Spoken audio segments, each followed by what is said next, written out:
Hi everyone, welcome back to my channel. Today we are going to be talking about all of the books I read in January. Let me quickly actually count because I don't even know how many I read. I read 10 books in January.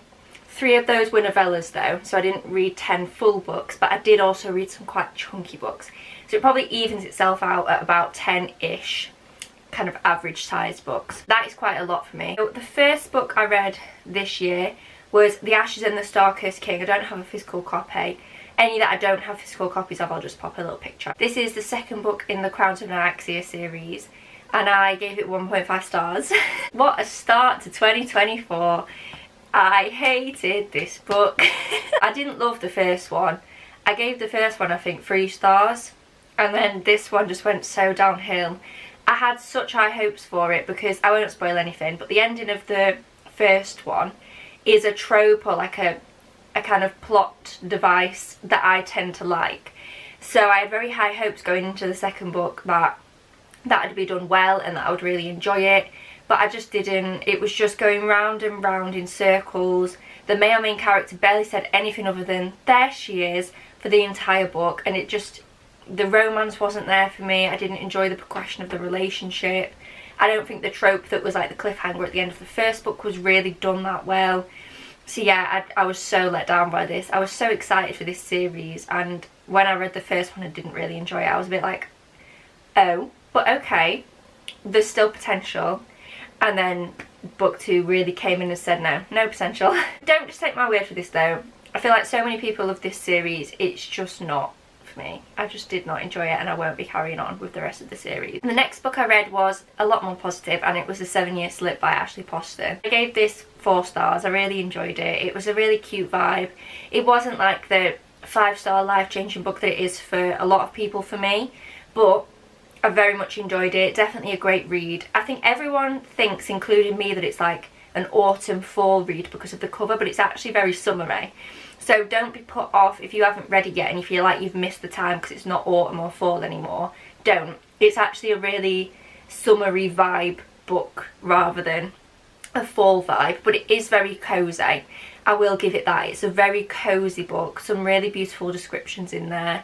A nice relationship. I would have liked a little bit more progression of the relationship towards the end, the more kind of now timeline. I won't spoil much about the book, but the now timeline, I would like a little bit more relationship progression. That may have bumped it up to closer to a 5, but I did still really enjoy it. I feel like everyone knows what this is about by now, but if you don't, it's about this woman whose aunt has passed away, and she moves into her aunt's old apartment, and the apartment essentially time travels 7 years in the past and 7 years in the future, and you never know when it's going to happen. So you would just walk into the apartment and just be 7 years in the past or 7 years in the future, and you wouldn't know and you wouldn't be able to change it. So it is definitely different from a normal contemporary romance, but I was worried it would feel too unrealistic and that would make it hard for me to root for the relationship, but it didn't. Even though it's obviously like magical realism, it felt very real. So yeah, I would definitely recommend that one. It was a really like just cozy, happy kind of read. The next book I read was a novella, and it was Sunreach by Brandon Sanderson, but I'm going to talk about all 3 novellas together even though I read them with other books in between. So Sunreach is part of the Skyward Flight novellas, quite a big book by Brandon Sanderson. I don't know how many pages. I think it's just over 600 pages, about 620 pages.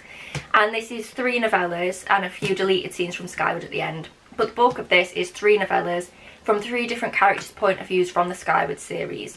So if you don't know what the Skyward series is, it's a young adult sci-fi kind of, it's got a tiny bit of romance, but it's definitely not a romance book. And it follows our main character Spencer, who is, in the first book, trying to join flight school. She wants to become a pilot who goes up and fights for their planet. And the story kind of follows her and her friends and her like close-knit group of people. It's definitely got found family kind of vibe. And it follows them through flight school and beyond and everything that happens in between. I am not usually a sci-fi reader. This is the first sci-fi book I've really read, and I really am enjoying the series. I've got 1 book left that I'm hoping to get to this month, and it's really good. So if you're hoping to get into sci-fi but you're a bit intimidated, I definitely recommend it because it is very sci-fi. Like, it's set in space. There's like loads of different creatures and everything like that, but it's very accessibly written, I think. I've not found it difficult to understand or anything like that, probably because it's YA, but it doesn't feel to me overly cringy YA, so I definitely recommend the series. But anyway, on to the novellas. So you're supposed to read this in between the second and third books. I didn't know these existed till after I'd read the third book, so I actually read these in between the third and the fourth, and I think it was quite nice. It gave me a bit of a refresher as to what had happened so far, but I was actually very pleasantly surprised by the amount of new information.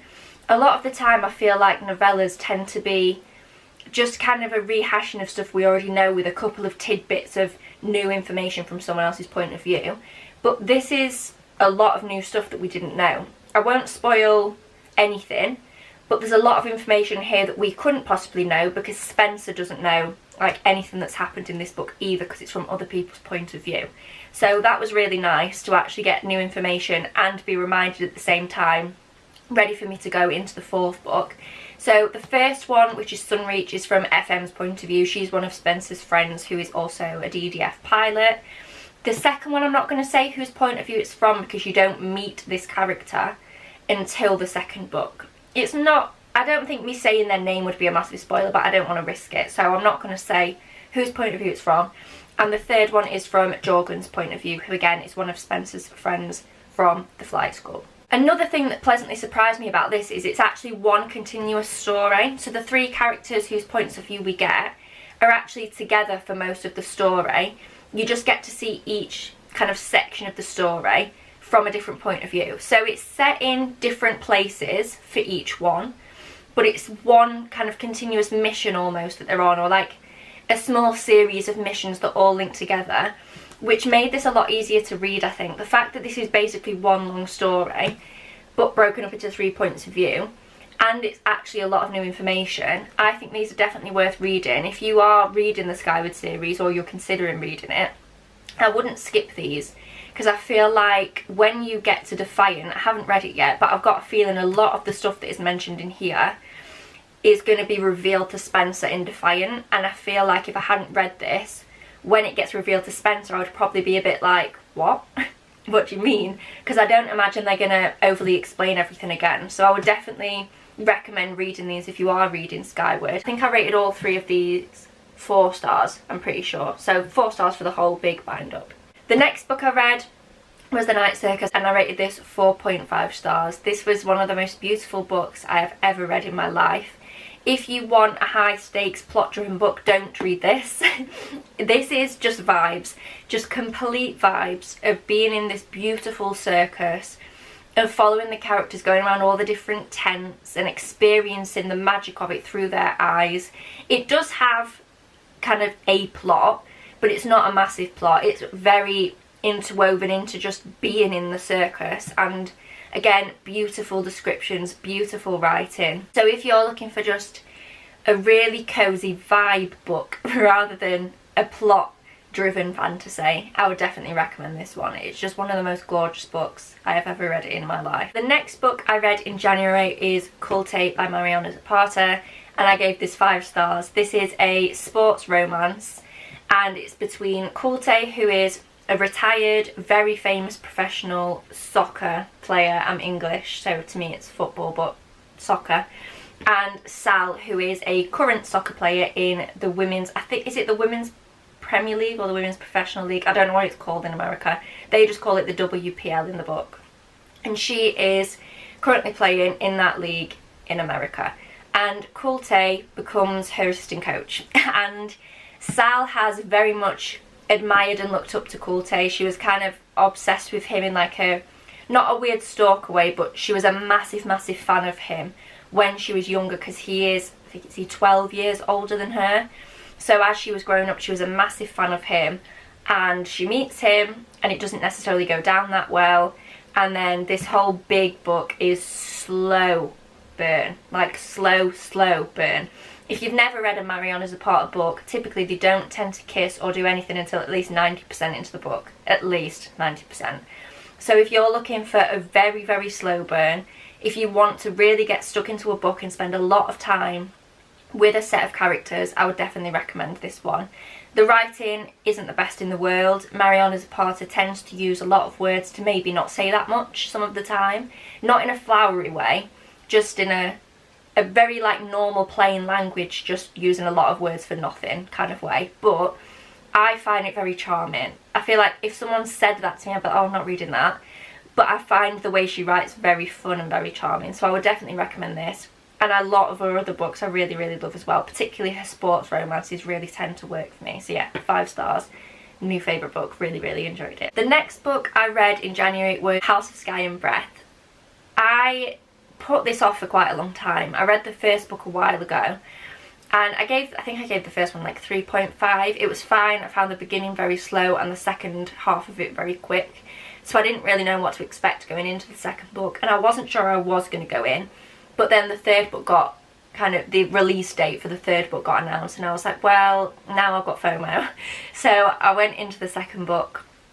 I listened to this on audio. I've listened to all of Sarah J Maas's books that I've read so far on audio, and they just tend to work for me that way.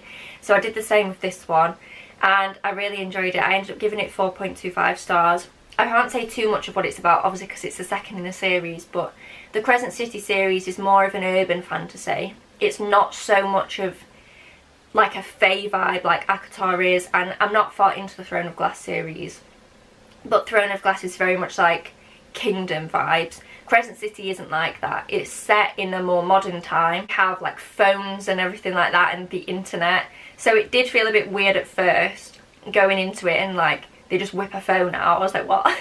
But you do soon get used to it, and they are really fun books. They're very long, but they are very fun because they're set in that modern time. It just gives it that kind of different vibe to a lot of other fantasies that I read, and I am really enjoying the series. When I'm filming this, it's literally the 31st of Jan, so the third book in the Crescent City series for me came out yesterday, and I have already started it. I'm going to be doing a full spoiler reading vlog for it, which is going to go up after this video. So if you are interested, if you are a fellow Crescent City fan, watch out for that one. But yeah, I really enjoyed the second one, 4.25 stars. A lot better for me than the first one. I found the pacing much better. It is a quick book.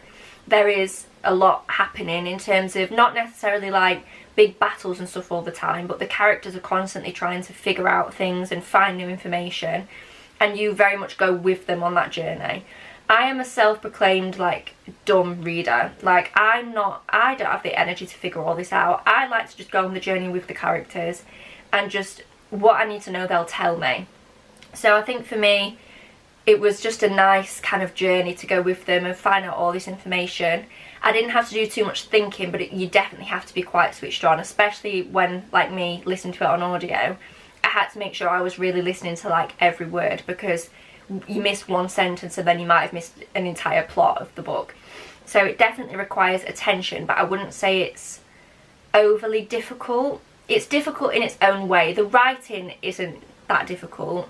There's just a lot of information and a lot of things going on and a lot of characters to kind of keep track of. The next book I read was by the same author but a different series, Crown of Midnight, again by Sarah J Maas. This is the second book in the Throne of Glass series, or it could be the third depending on the order that you read it. For me, I'm going to read Assassin's Blade after Heir of Fire. So the Throne of Glass series, as I mentioned, is more of like a kingdom vibe. It follows Selena, who is an assassin, and I can't really tell you obviously what happens in this book because it's the second one, but I'll tell you a bit about the series and the first book. She enters the competition in the first book to become the king's assassin, and you follow her through the trials and the kind of tests that she has to go through for that, and then you find out the outcome at the end of the first book, whether or not she becomes the king's assassin, and then you continue to follow her journey throughout the rest of the series. This one ended on a massive cliffhanger that's made me very excited to read the rest of the series, so I am going to try and get to Heir of Fire and Assassin's Blade in February. But I ended up rating this one, what did I rate it? I was just going to tell you and I don't even know. 4.25, same as Crescent City 2.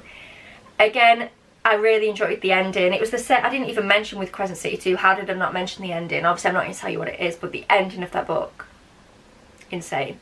I think if I had any notion that I wasn't going to continue the series, Sarah J Maas obliterated that with the last chapter and the epilogue of Crescent City 2.